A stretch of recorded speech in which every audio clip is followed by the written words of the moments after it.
on the Ark! Everyone on the Ark now! I think we should get on the Ark. I agree. I think we should get on the Ark also. I'm cold, I'm wet, I'm going home.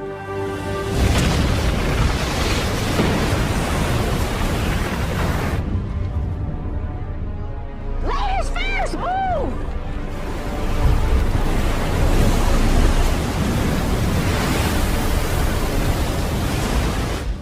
Oh my God, this is happening. This is really happening. Oh. Get everyone on the Ark now! Get on the Ark now! Let's go! Get on the Ark! Let's go! Go! Go! Go! Go! Go! Get on the Ark! Let's go!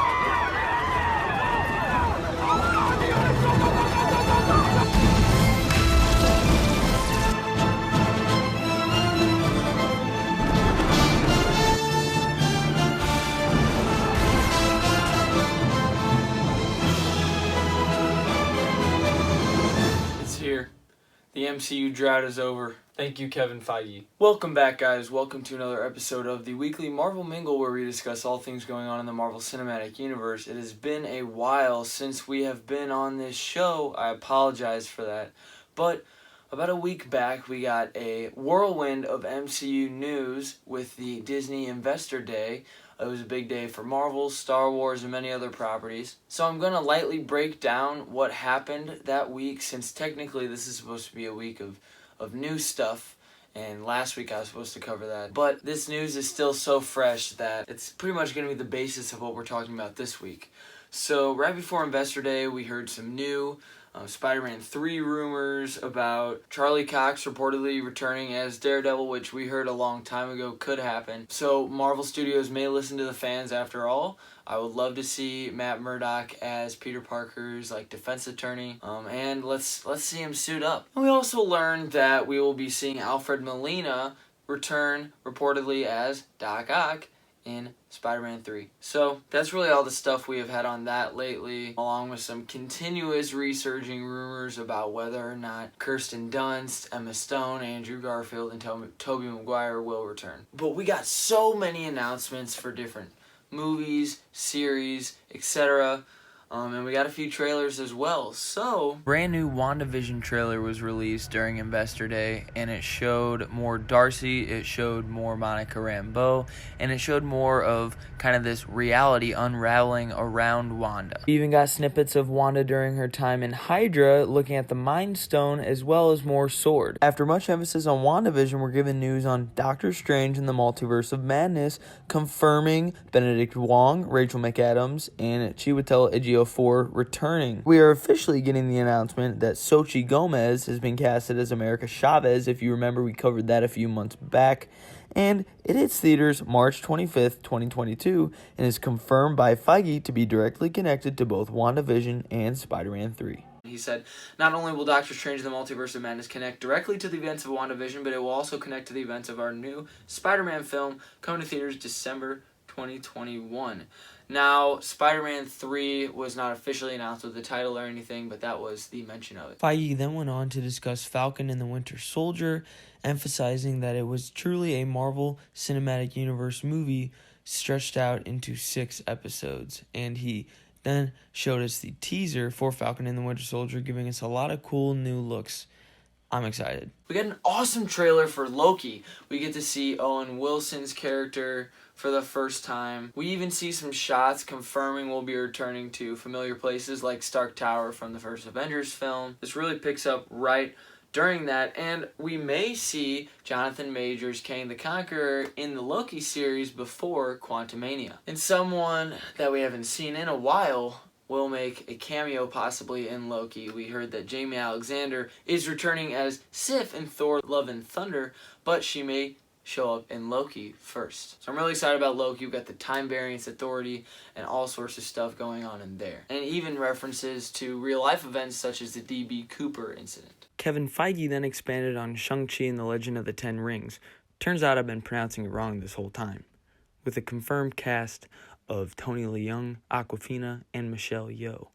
It'll arrive in theaters July 9th, 2021, and interestingly enough, we're yet to receive any footage. We are then shown a sizzle reel for Ms. Marvel, getting some clips for the very first time from the show, while members of the cast and crew discuss how this project finally came to be. And it will be releasing sometime in 2021. In Captain Marvel 2, we will see Carol Danvers returning, portrayed by Brie Larson, but we will see the main character of the upcoming Miss Marvel series, Iman Vellani, playing Kamala Khan. She will be in Captain Marvel 2 as well. And then we will be seeing Monica Rambeau, who we saw a younger version of in Captain Marvel, and we get to see a grown-up version of her played by Tiana Paris in Wandavision in a few weeks here. So Tiana Paris will be returning in Captain Marvel 2 after Wandavision. The Hawkeye series was then touched upon, confirming Haley Steinfeld portraying Kate Bishop, and of course Jeremy Renner returning as Hawkeye,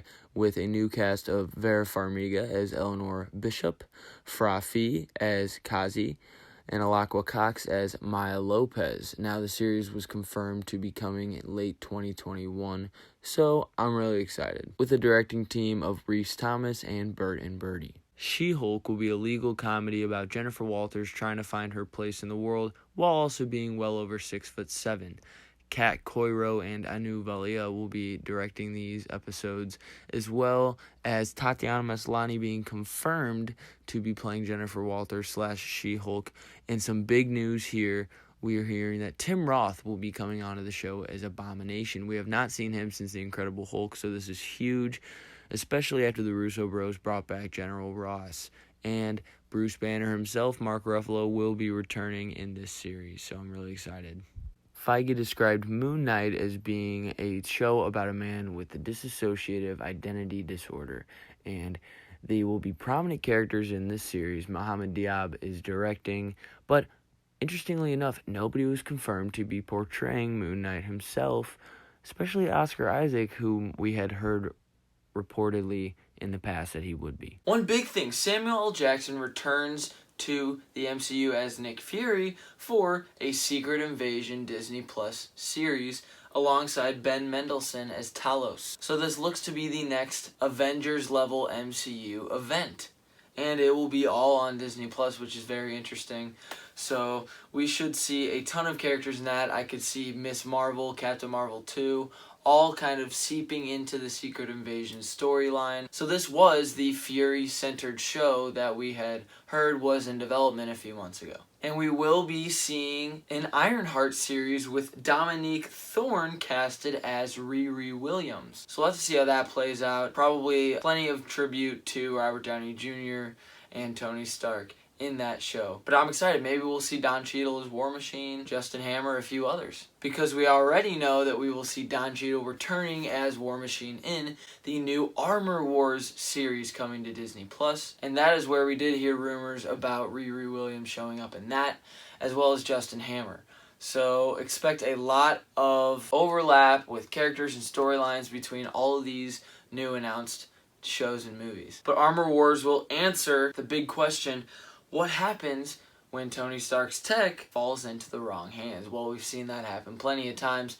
So hopefully Armor Wars will be some fresh, new, exciting stories. And I can't believe that I'm saying this. We are getting a Guardians of the Galaxy holiday special directed by James Gunn coming December 2022. So this will be filmed during Guardians of the Galaxy 3 filming, and we will see Volume 3 be released in 2023. So the holiday special will be kind of a precursor to that. So obviously lots of inspiration from the Star Wars holiday special. Hopefully it's a little better than that. And Gunn has said this will be canon, so interested to see what we have in store. And while we're in the Guardians neighborhood, we got an announcement that a series called I Am Groot will showcase Baby Groot in a series of episodes meeting new characters and old. So this seems to me like similar to Forky Asks a Question, which was released periodically whenever Disney Plus first launched around the time of Mandalorian Season 1, and that was basically Forky from Toy Story 4 meeting a bunch of different characters in Bonnie's room. We saw a bunch of original characters that we have seen before, as well as some new ones. So I could definitely see this similar to that, where Baby Groot just goes on a few different, 10-minute adventures. Thor Love and Thunder will begin filming this month, and Christian Bale is confirmed to be playing Gore the God Butcher, and this movie will be released in May of 2022. And finally, we have Ant-Man 3 confirmed. Ant-Man and the Wasp Quantumania is coming to theaters with Peyton Reed returning to direct, as he directed the last 2 films. We'll get to see Paul Rudd, Evangeline Lilly, Michael Douglas, and Michelle Pfeiffer all return. And for some reason, Katherine Newton has replaced Emma Fuhrman as Cassie Lang, which she really isn't that much older than Fuhrman, just a few years. So I don't know if they're doing some sort of another time jump where she's a little older, or if they wanted more of a recognizable name than Fuhrman. I don't know what's going on.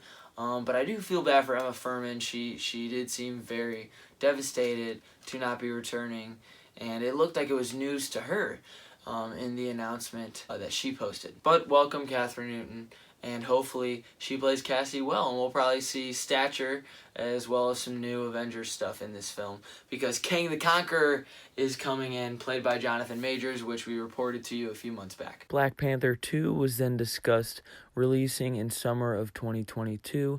Ryan Coogler is returning to direct, and Feige officially announced that in honoring Chadwick Boseman, they will not recast the Black Panther, but they will continue to explore the world of Wakanda and the characters within it. And finally, we get confirmation. John Watts, director of Spider-Man, Homecoming, and Far From Home, will direct the first MCU Fantastic Four film. I can't believe this is finally happening. Welcome to the MCU. Let's bring it on. Let's see the Baxter Building. Let's see John Krasinski and Emily Blunt as Mr. Fantastic and Invisible Woman. I don't know. We have a lot of cool possibilities. Let me know who your dream cast MCU Fantastic Four lineup is. And in the midst of all this, we heard that Marvel Studios and Sony Pictures have reportedly extended their Spider-Man deal because the character will have a, quote, pivotal role in the future of the MCU, which is safely assumed. And a few days after the Investor Day event, we heard the announcement of a new show called Marvel Studios Legends. Now, this will be about characters we know and love in the MCU. We will get to see a closer look at them, so that's cool. I could go on and on about the little details in this because Feige outlined every single new MCU project coming up. We will have this news to dissect and figure out for quite a while now. So we got all sorts of cool stuff. I'm going to be showing different stuff on the screen during this, but please let me know what your favorite part of Marvel's Investor Day was. Disney's, rather, I should say, but Marvel really took that by storm as well as Star Wars. So thank you for watching this. I want to talk about this in the comments with you guys. We got Marvel news for days, so thanks for watching, and just remember, it's all connected.